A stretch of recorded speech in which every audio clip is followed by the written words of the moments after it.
Isang magandang araw sa inyong lahat. To, papasok tayo ng trabaho. Time check 5:30 in the morning. At ito medyo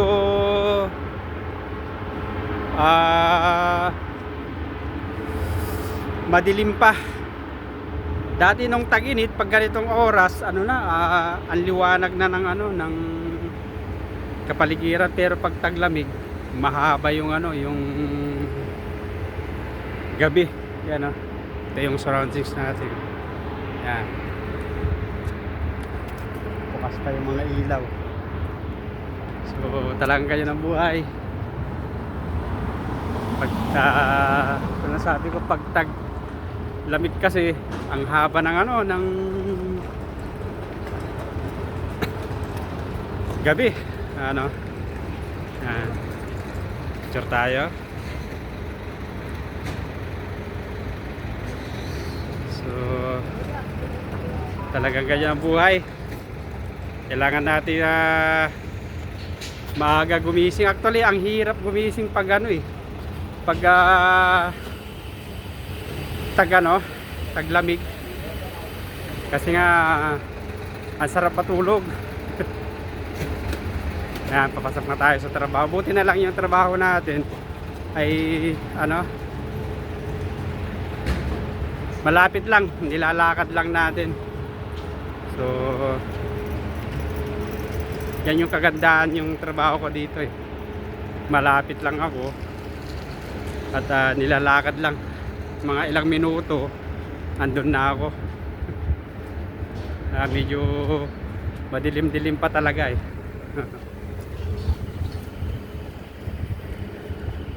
talaga niyang buhay. Kailangan, tulad sabi ko, kailangan natin magtiis. Nilalakad ko lang kasi yung yung accommodation sa trabaho.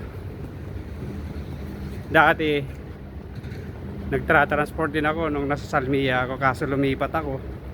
Kung saan ako malipat ng trabaho, may chance na lilipat ng accommodation, ay lumilipat ako kasi sayang din yung pang-transport pag naiipon in a year, ang laki din ng ng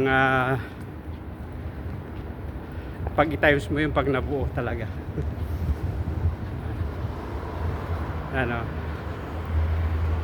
Ang place ng work ko is malapit dito sa may Amiri Hospital. Ang ganda ng talagang paggabi pa yan. So tayo sa kabila.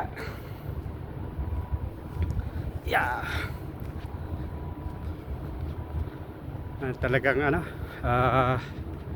papasok lang taglamig. Kumusta naman ang buhay-buhay nyo mga kababayan, mga ka-OFW sa pampanig ng mundo? Talagang kailangan natin magsakripisyo.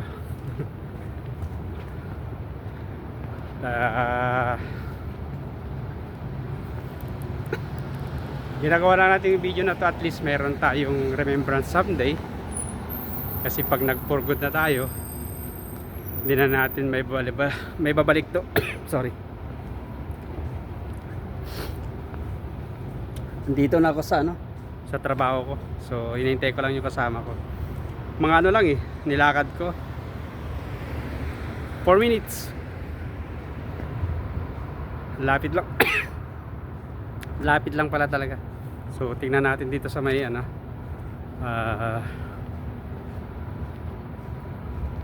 paligid natin. Yan. Yan yung mga paligid natin So talagang ganyan ang buhay. At tulad ng sabi ko,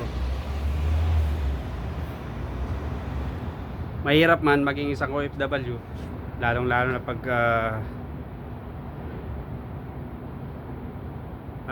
malayo ka sa pamilya mo, talaga ay napakahirap. So kailangan talaga mag-tiis tayo, talagang ganyan.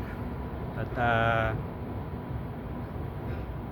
ito habang hinihintay natin yung kasama natin ay magkwentuhan muna tayo.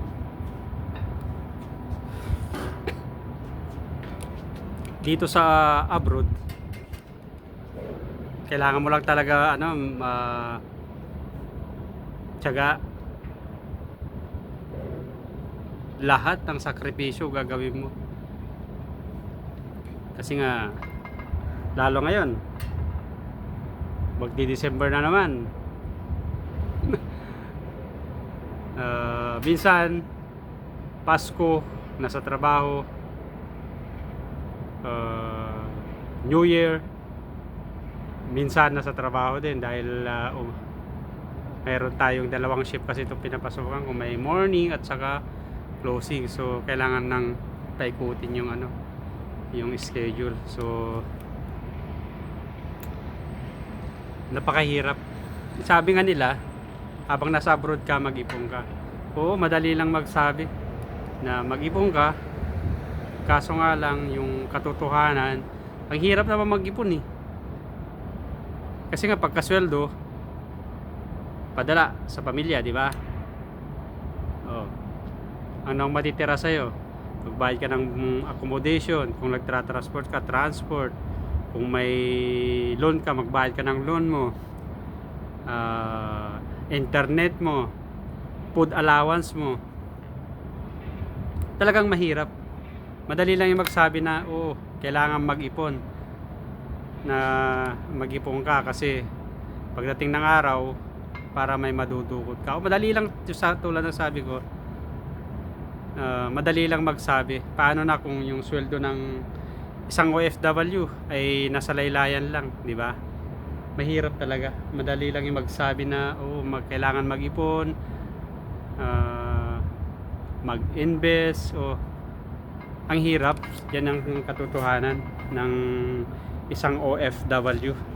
Madali lang magsabi ng ganun, mag-ipon, mag-invest, pero yung katotohanan hindi kasi alam ng mga ibang OFW, lalong-lalo na yung mga hindi OFW, yung mga ibang tao, akala nila pag nasa abroad, porket nasa abroad ay maraming pera, maraming ipon. Hindi po totoo yan, kasi hindi naman lahat ng OFW ay maganda ang sweldo.